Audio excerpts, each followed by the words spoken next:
बात तो हमार रोआ गनगनाइल बा। वाह बारे रोआ रोवा रोआ नहीं रोआ रोआ गनगनाइल बा। वाह, मुझे रोआ तब गनगना। काहे? बड़ा बढ़िया बढ़िया धुन तर सुनाई के मिला वाह वो सैया मोरा हाँ, और के तो सुनबा का काने से अच्छा सैया मोरा धक के कोरा घोड़ा पे चढ़ाईबा का वाह कौने घोड़ा पर ललका करियवा पे ढेर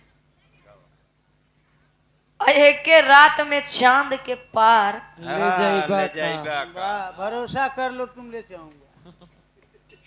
पहले के लोग गावत रहे हाँ चांद के पार चलो वाह भरोसा कर लो तुम वाह मैं साथ निभाऊंगा वाह सितारों की दुनिया में वाह तुमको ले जाऊंगा। वाह कर लो मेरा या इतबार करो वाह कर लो मेरा सोमवार चलो।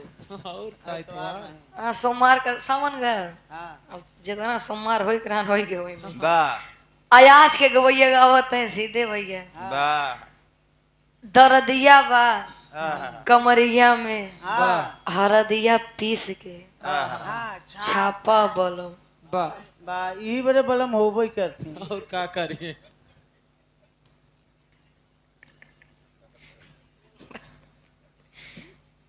काहे कहो वाह छापै के छापा बोलो फालतू दिमाग नहीं लगाओ ए भैया बड़ा बढ़िया गीत सुने के मिला कम समय में वाह वाह बहुत सुंदर गाई की बात आशीर्वाद देला हम खुद नहीं बैठे वाह कटोरा ले खुद ही मांगत हैं।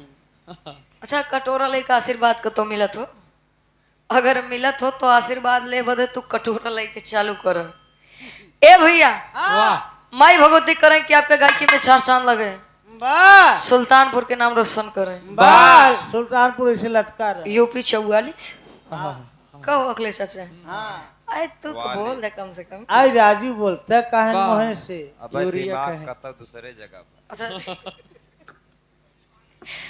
अब गुरु जी 2 लाइन कुछ बजा ला ओकर बाद एक छोट सा हाथ से उसके भी रहा अब